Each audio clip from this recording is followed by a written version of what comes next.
What if I told you that losing 50 pounds or more doesn't require cutting out your favorite foods, hours of meal prepping, or completely restructuring your life? After losing 50 pounds and keeping it off, I've discovered that consistent fat loss is much simpler than you're led to believe. Because the truth is, it only takes a 500 calorie daily deficit to lose 1 pound of fat each week. And if only losing a pound every week doesn't fit your quick weight loss narrative, let me know how many times you've actually dropped 5 pounds a week every week and easily maintained your weight. And this is where 90% of dieters go wrong. They think if they're not consistently dropping multiple pounds each week that their diet isn't working. Or worse, you believe you have to eat completely different foods or starve yourself to lose weight, which is making things worse. So in today's video, I'll show you my half method, which is the exact method I use to lose 50 pounds. But if you think this video is about only eating half of your meal, that's not the plan.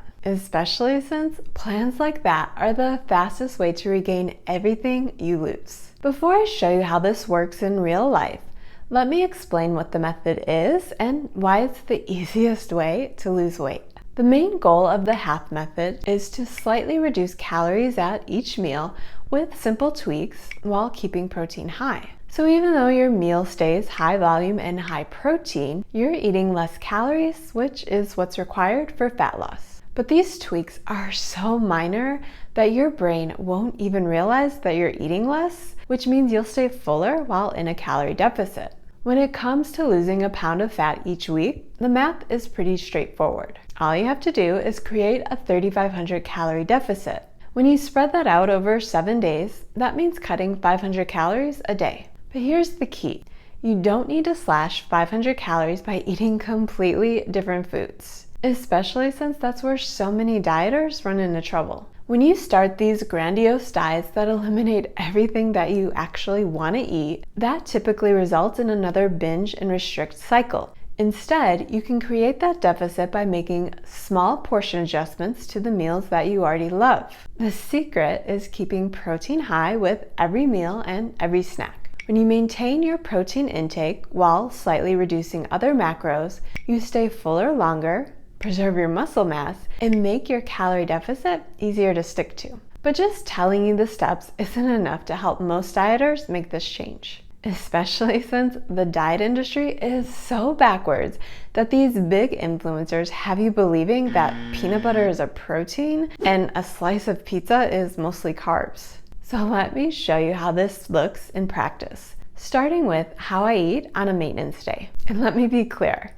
this is one of my exact maintenance days, which means how I eat when I just want to maintain my current weight, which may be different for you, especially if you've been floating around the world of low-calorie diets for too long. But once I began implementing everything I teach on my channel, that's when it became a reality for me to eat 2,400 calories a day while maintaining my weight. On this particular maintenance day, I came in at 2,394 calories with 166 grams of protein. And here's what a day of eating at maintenance looks like. I'm typically active soon after rolling out of bed, but I do need to fuel up before I lift. So I start my day with a protein shake that's made up of a scoop of Equip Prime Protein, frozen strawberries, creatine, pre-workout powder, regular coconut milk, and a little bit of water. This shake fuels my workout with 183 calories and 25 grams of protein. After my workout, I get some steps in while I work. Around 10, it's time for my mid-morning meal, which is a grilled turkey and cheese with berries. To put this together, I toast 2 slices of Dave's thin sliced bread that's sprinkled with garlic powder. Once it's toasted, I split 5 ounces boar's head turkey in between the bread and add ½ an ounce of cheese to each slice. I put it all back in the toaster oven until the cheese melts. While that's cooking, I add 6 ounces of berries into a bowl. This entire meal comes in at 499 calories with 50 grams of protein and is pretty filling since it also has fiber. Sometime between second breakfast and lunch, I whip up a low-calorie coffee shake. I'm hungry for lunch around 1, so I put together my favorite buffalo chicken wrap. I start by cooking 5½ ounces of bare naked chicken since I want 5 ounces of cooked chicken in my wrap and cooking reduces the weight. While that's cooking, I top a Mission low-carb tortilla with an ounce of cheese and add that into the toaster oven to melt. Once everything's ready, I top the wrap with plenty of lettuce and onions plus an ounce of sour cream. My afternoon meal comes in at 494 calories with 39 grams of protein, and it tastes just like a wrap that I'd order out, but for less calories and more protein. For my afternoon snack, I love something that's high in volume but low in calories, so my brain feels like I'm eating more than I actually am. Because even while I'm just maintaining my weight, I still need to keep an eye on calories so I don't slowly regain everything I lost. This big bowl of Skinny Pop fits that description, with 1.5 ounces coming in at 233 calories while adding more filling fiber. For dinner, I go with one of my family's favorites from my high protein meal plan, which is this burger wrap with a side of chips. To put this wrap together, I brown a few pounds of 85% lean beef, spicing the meat up with garlic powder, onion powder, and salt. While that's cooking, I caramelize a large sliced onion and put together the burger sauce. Once everything's ready, I load 5 ounces of beef onto a low-carb tortilla, top it with an ounce of burger sauce, and add some caramelized onions and shredded lettuce. Once I add an ounce of chips as my side, my dinner comes in at 685 calories with 45 grams of protein. Since I always save room for dessert, tonight I'm having 2 rice cake s'mores, which are made up of rice cakes topped with chocolate chips and mini marshmallows, then placed in the air fryer to melt the toppings. This adds another 268 calories, bringing me to that 2,394 calories with 166 grams of protein. I love everything about the meals I had today, especially since they give me plenty of energy, keep me satisfied, and help me maintain my weight without a lot of thought. But even though most diet gurus say you have to completely reinvent your life if you want to lose weight, let me show you how I easily switch into a calorie deficit anytime I want to lose fat without really changing much. And here's where the magic happens.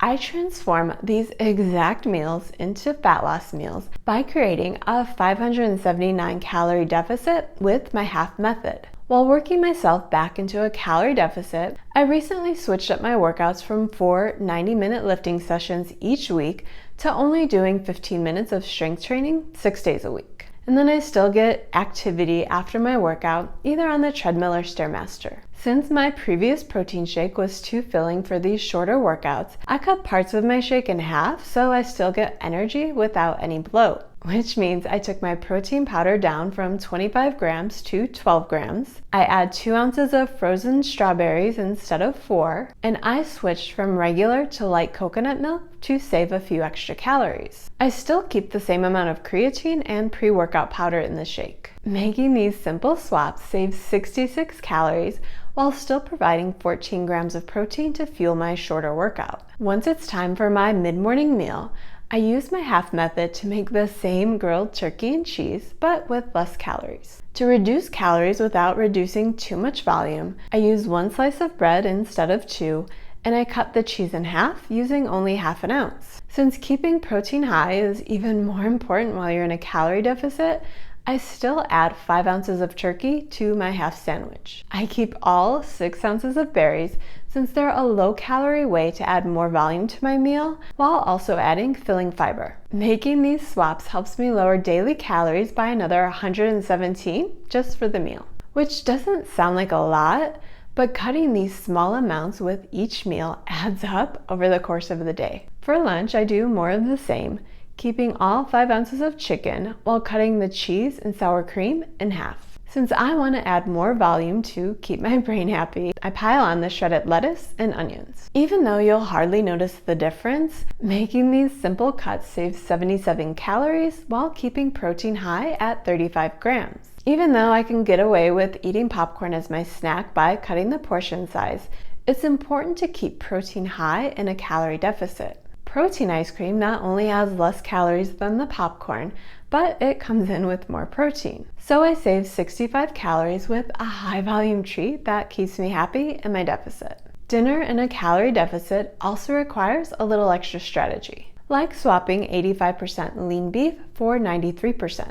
This is an easy way to eat less while hardly even noticing, since this version lowers calories while also raising protein. And while I could and probably should switch my side to something like green beans for more nutrients and less calories, for the sake of my half method, let's keep the chips. But we're gonna cut the serving in half. That way I still get the crunch, but only half the calories. These minor swaps save 146 calories while boosting protein to 46 grams. And I still eat dessert, even in a calorie deficit. I just make dessert lower in calories by cutting back on toppings. In the case of rice cake s'mores, that means using half of the chocolate chips and marshmallows while keeping both rice cakes, since they provide extra volume for only 100 calories. Would these rice cake s'mores taste even better with double the chocolate and double the marshmallows? Of course they would. But if you want to achieve your fat loss goals, you have to do something different. In this case, I'm sacrificing a little bit of gooiness for smaller jeans, especially since this swap saves 91 calories, bringing me to 1,815 calories with 165.3 grams of protein. But you may be wondering, do all of these little cuts even make a difference? The answer is yes. They make a bigger difference than you think. And let me explain why this method works so well. By making small tweaks, I was able to reduce calories by 579 for the day while keeping protein virtually identical. If I kept the same deficit every day, that's enough to lose 1.16 pounds of fat per week just from diet alone. Once you add activity, you could even lose 1.5 or 2 pounds each week just by making a few simple diet tweaks. But here's why this approach is so sustainable. The volume is still there, the protein is there, and the recipes are meals that I know I enjoy. I'm not eating drastically different foods or constantly feeling deprived. I'm just being more strategic with portion sizes, which is an amazing way to lose weight, since once you make it to your maintenance phase, you won't instantly regain everything once you go back to eating what you love, because you're already doing that, just with smaller portions. Now, that may mean that you do have to make some initial changes to how you currently eat if you're not eating nearly enough protein, or if you avoid all fruits and vegetables like some influencer just told you that's what's keeping you fat. Because whether you're in maintenance or a fat loss phase, keeping protein high keeps you full, the volume from fruits and vegetables keeps you satisfied, and you can still eat balanced meals that you enjoy. Since you don't eat the exact meals I do, you might be wondering how to apply this to your own day. The beauty of the half method is it works with whatever you're already eating. All you have to do is look at what you currently eat and ask, where can I keep the protein the same but reduce other ingredients slightly? What high volume, low calorie foods can I keep or add to meals to make them more satisfying? Where am I adding extra calories that don't really contribute to fullness? Which, if you're not really sure where to start, dressings and condiments are high calorie offenders. But even cutting back on other toppings like cheese or extra bread helps. And remember,